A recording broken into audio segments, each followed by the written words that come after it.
Olá, eu sou Marcos Brioski e esse é o Abraterm em Foco, o seu podcast em termografia médica. O conteúdo mais atualizado do momento, trazendo a você especialistas de diferentes áreas e convidados experientes do mundo inteiro.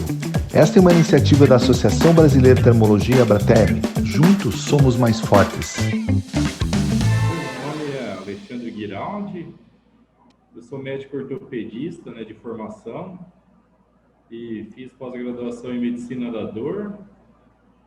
Eu fiz mais quadril na ortopedia, pós-graduação em medicina da dor, faço eletroneuromiografia e agora estamos começando aí na termografia.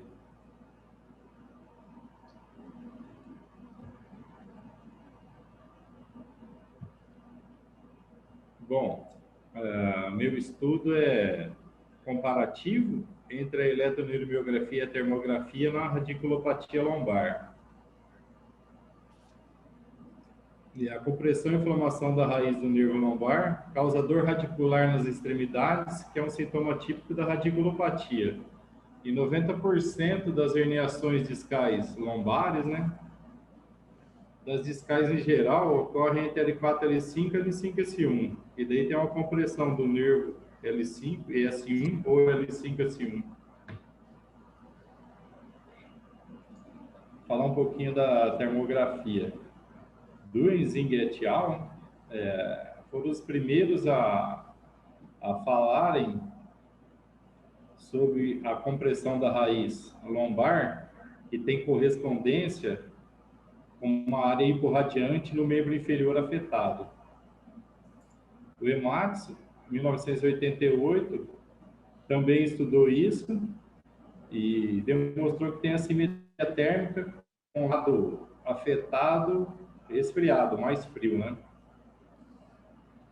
Zaprodina fez um estudo também, esse focou mais na imagem plantar e demonstrou que 50,8% da imagem plantar é hiporradiante nas radiculopatias e 42% é hiperradiante.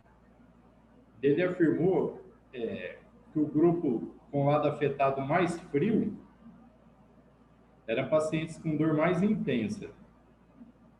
E ele diz que a mudança da temperatura da superfície plantar se correlaciona com a intensidade da dor lombar. Brioche, em 2009, afirmou que nas lesões em nível lombosacral pode haver uma extensão hiperradiante linear para mediano lombar, a imagem chama, que é correspondente aos ramos cutâneos do ramo motor posterior do nervo espinhal envolvido, e tem a diminuição na radiação do dermato, que é vista em mais de 80% dos casos das discopatias crônicas. Park afirmou que o padrão térmico da extremidade do lado da lesão é hiporradiante, em comparação com o lado oposto. Só que às vezes pode ser hiperradiante do lado da lesão.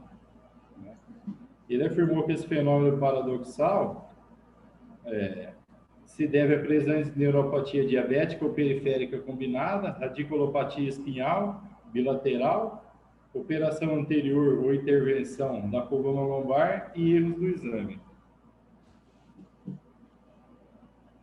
A imagem infravermelha nos distúrbios discais tem sensibilidade de 100% e especificidade de 85%. Ela tem correlação positiva com a clínica e com outros estudos diagnósticos. É 96% com a clínica, 95% com o mielograma lombar, até 9% o mielograma pode ser normal e a imagem infravermelha alterada.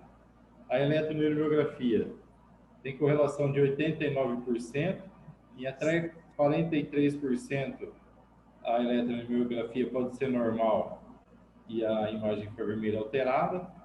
90% com a TC. A TC pode ser normal em até 14% e a IR alterada. 87% com a ressonância e 77% com o potencial evocado do somatosensorial. A imagem infravermelha completa a eletroneuromiografia. E a imagem infravermelha ela observa a irritação da radicular bem agudamente, até em menos de 16 horas. E a eletroneuromiografia, para se alterar, ela pode demorar até 3 ou 4 semanas. E com o exame normal de a imagem infravermelha, é praticamente desnecessário fazer eletro, tomografia, ressonância, mielograma. Da fisiologia um pouco. A imagem infravermelha analisa fibras sensitivas e simpáticas. E a eletroneuromiografia as fibras motoras. A radiografia, a mielografia, TC, a ressonância avaliam a anatomia. Deus Aplodina afirma que a imagem infravermelha varia o fenômeno funcional regulado pelo sistema neurovegetativo e fornece a informação para avaliar a atividade vasomotora das fibras simpáticas e detectar a disfunção simpática. O padrão diagnóstico termográfico é a hiperradiação paravertebral no nível anatômico da herniação, que é a irritação do ramo primário dorsal, que é o sinal da chama, e a hiporradiação, que é 82% dos casos, ao longo do termato específico. Está mais relacionado ao nervo sinovertebral, que esse nervo tem fibras da raiz dorsal e ramo simpático do comunicante cinzento. Esses ramos simpáticos do comunicante cinzento, eles se misturam ao nervo espinhal e se distribuem ao longo do dermato. E 90% é do mesmo lado da cetalgia. Essa é a imagem da flama. Essa é a radiculopatia L5, onde é mais afetado a região glútea mais para a lateral, a região lateral da coxa, a lateral da perna, né? E mais lateral anterior e posterior distal da perna, e a região medial do pé, que pode se estender ao quinto dedo. Ao quinto dedo não, ao primeiro dedo. E essa é uma imagem, até do trabalho, de uma radiculopatia L5 à direita, que a imagem é hiperradiante, tanto na região medial da planta do pé, quanto no hálux. Esse é o diagrama da radiculopatia S1, que é mais a região glútea, mais medial, a região posterior da coxa, né? Região posterior da perna, a região do calcâneo e lateral da planta do pé, que pode se estender ao quinto dedo. Essa também é uma imagem do trabalho, delta T 2,14, hiporradiante do lado direito, na região do calcâneo, essa se estende até a região lateral do pé. O objetivo do trabalho foi verificar se há correlação entre o exame de eletroneuromiografia e imagem infravermelha da planta dos pés para a radiculopatia lombar baixa, L5S1 ou L5S1. Então, foi realizado nos 30 pacientes que não foi selecionado sem patologia associada. Daí foi feita a eletroneuromiografia e, sendo o diagnóstico de radiculopatia, após termalização, foi submetida à imagem infravermelha dos pés. Daí foi considerado a eletroneuromiografia como referencial e foi testado os valores da temperatura da região plantar dos pés, se corresponde ou não à alteração radicular encontrada na eletroneuromiografia. Daí foi considerado positivo, né, as imagens das regiões específicas de interesse da planta dos pés, com diferença de temperatura maior ou igual a 0,3 entre os lados. E se a radiculopatia fosse bilateral, ela rola no mesmo pé, sendo considerado também 0,3. Resultados: 73% foi do sexo masculino, 26,7% do sexo feminino. A idade média é 48,6.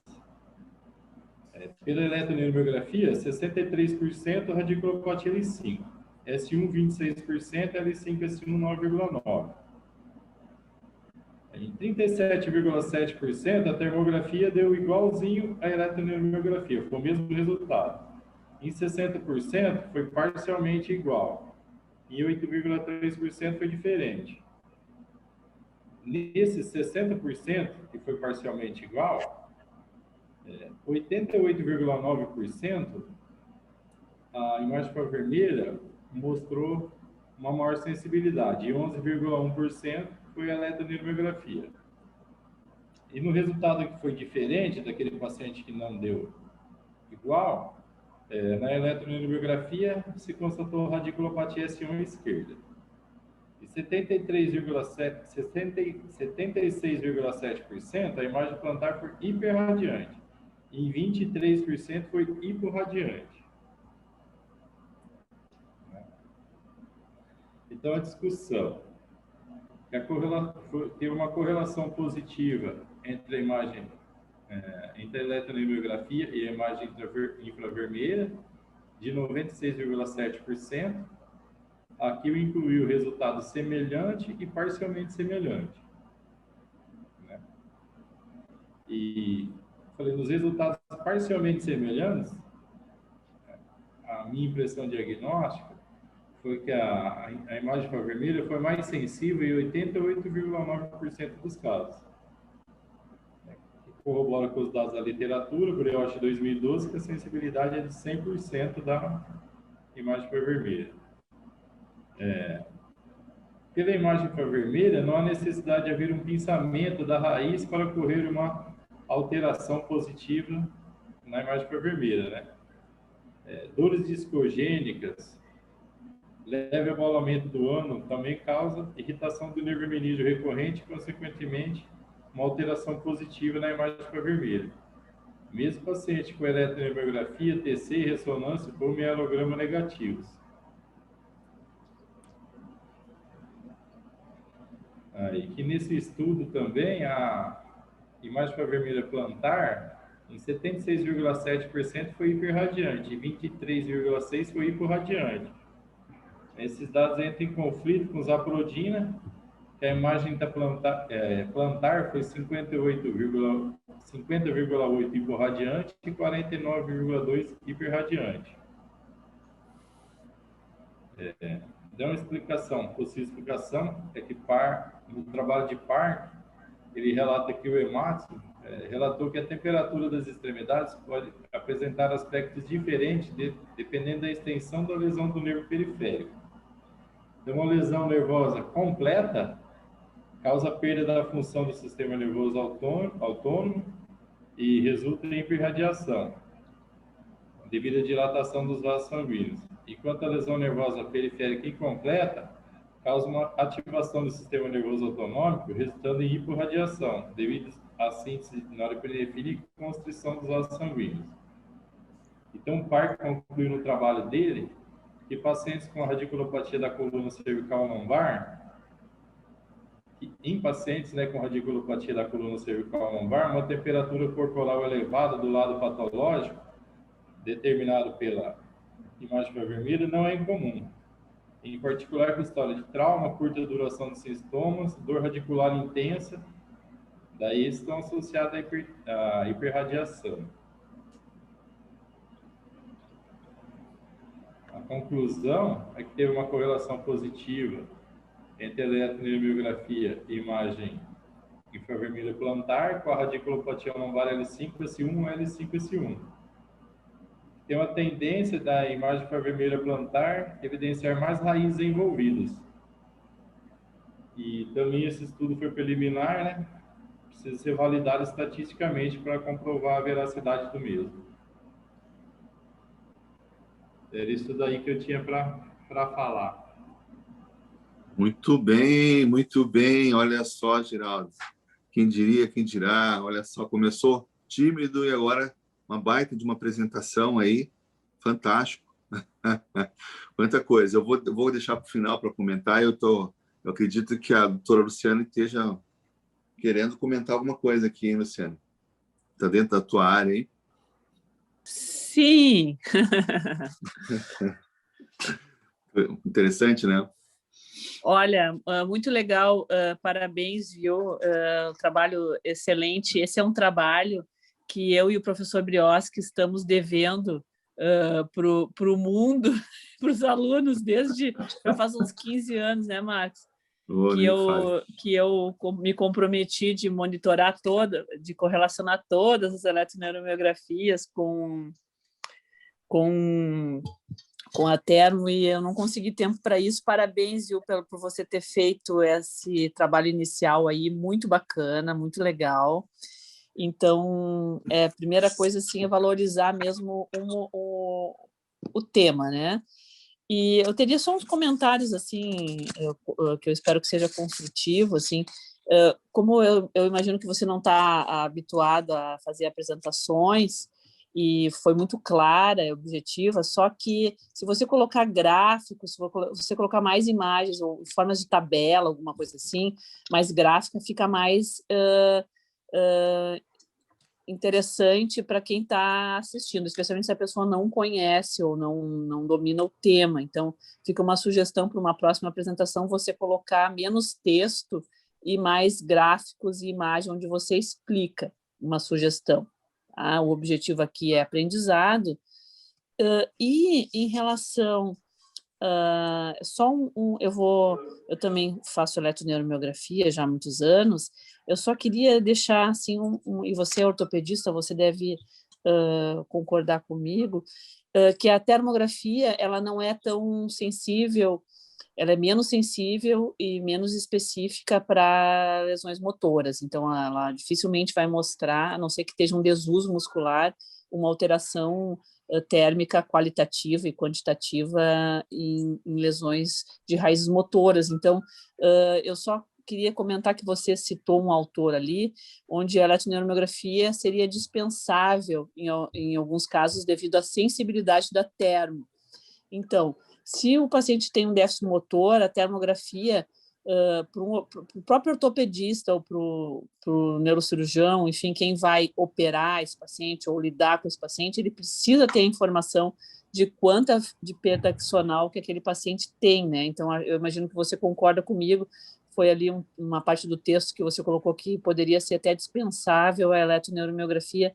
Então, em casos mais avançados e crônicos, com certeza não, né? E uma coisa que você tem que ficar atento, que com o tempo você fica mais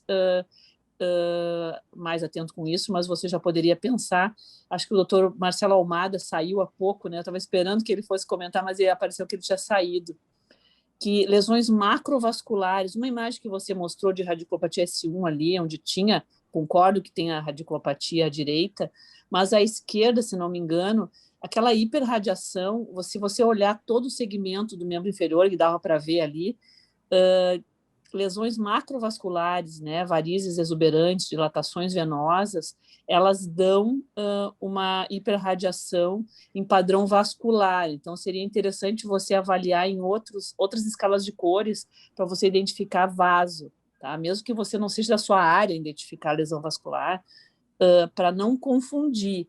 Tá? Eu não acho que tenha mudado o diagnóstico ali, mas eu acho que tem que ficar esperto com a região plantar, que muitas vezes ela engana em relação à lesão macrovascular, parece assim, uma hiperradiação demais, e o outro parece muito hiporradiante comparativamente. Fora isso, assim, só elogiar e parabéns pela iniciativa aí, viu? Valeu. Obrigado. Obrigado, Luciane. Algum outro professor quer comentar?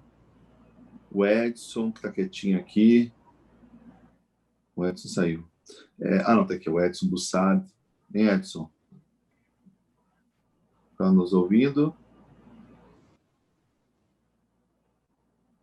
Não. A Denise.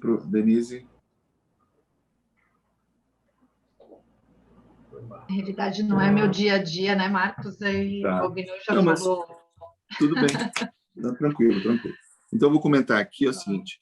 Eu gostei bastante, Geraldo. Você usou só as imagens de membro inferior lá, né? Da imagem plantar. Então, isso que é o grande ali ponto do teu trabalho. que a análise está na planta do pé somente. Apesar de ter aqueles padrões todos da região lombar, do flame, né, daquele diagrama que você mostrou, você está trabalhando só com a medida da planta dos pés. E você deixou claro ali no começo também que você está usando um valor de corte pré-estabelecido, 0,3.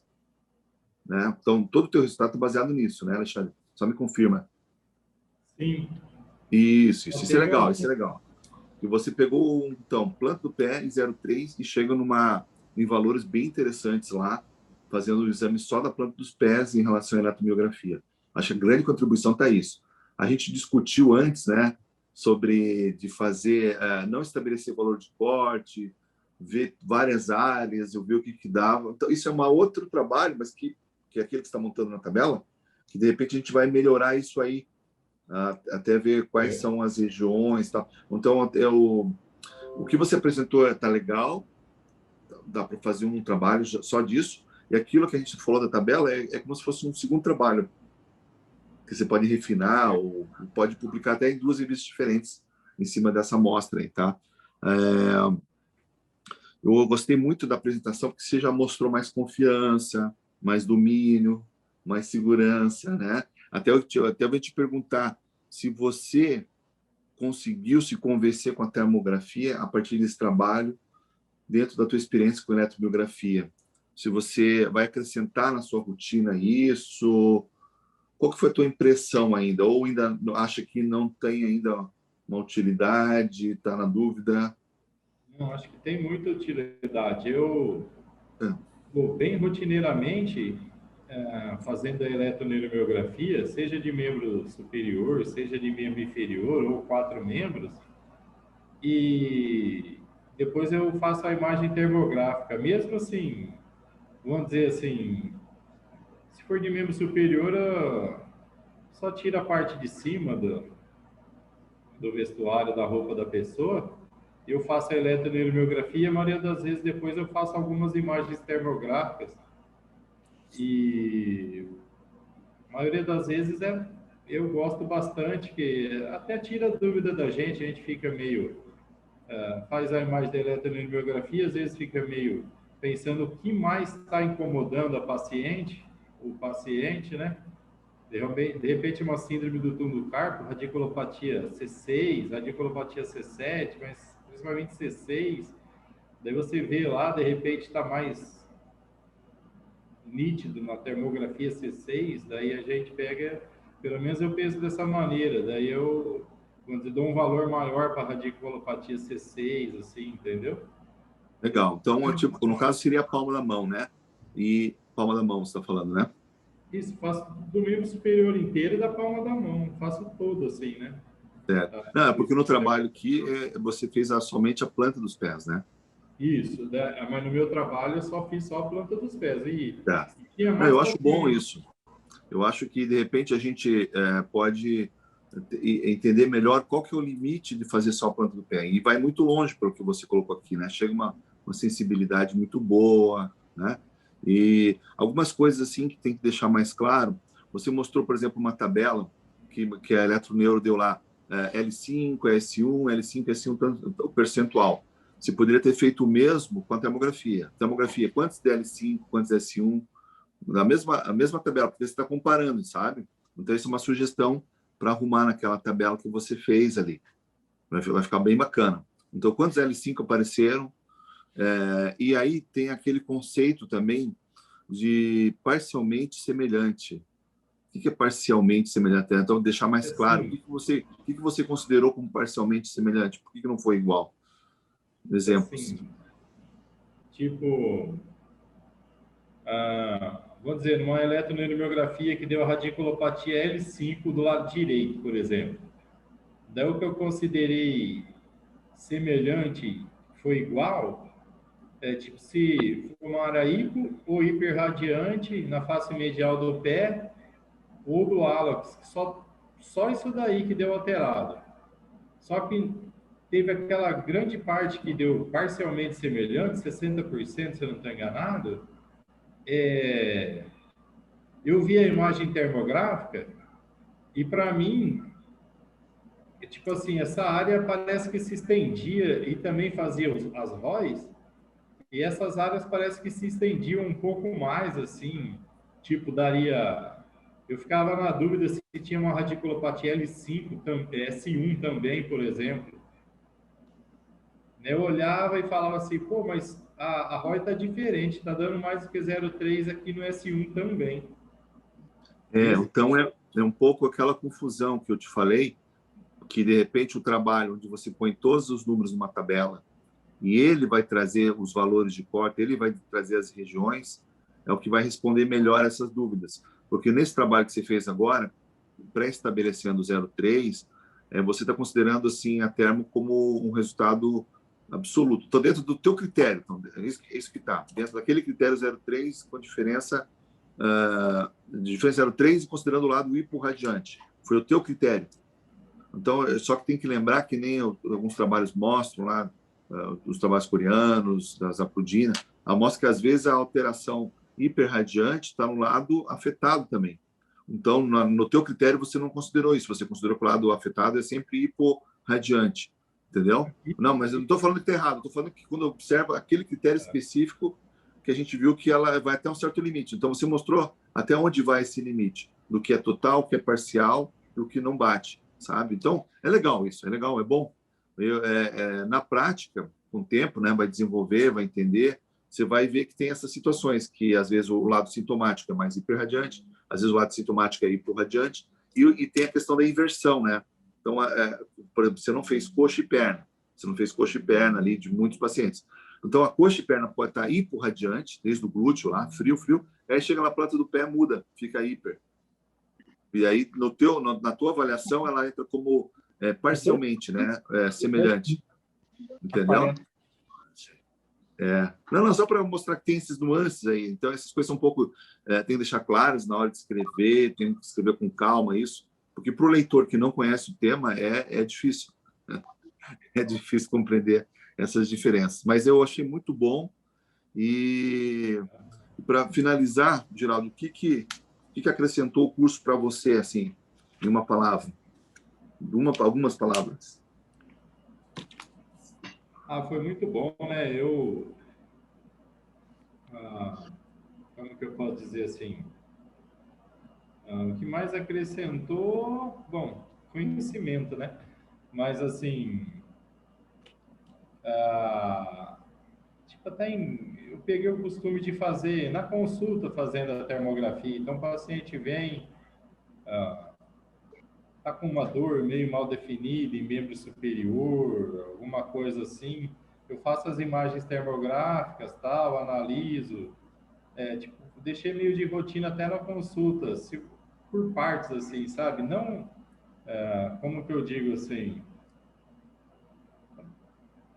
na consulta eu faço a termografia, não inteira, lógico, mas faço uma parte, daí depois, necessitando, daí faz a termografia inteira, entendeu? Acho que foi muito legal. E saber muita coisa, né? Muito conhecimento, né? Que a gente não aprende em faculdade, essas coisas, nada. Sim, o objetivo da pós é isso aí, né? É conhecimentos novos. Ampliar o que a gente já vem estudando com coisas novas. Parabéns, Giraldi. É isso aí, meu amigo. Gostei muito e deu para notar muito bem a evolução tua do começo do curso com o finalzinho do curso aqui. Quanta coisa você evoluiu na tua maneira de explicar, de entender o assunto. Gostei muito. Parabéns.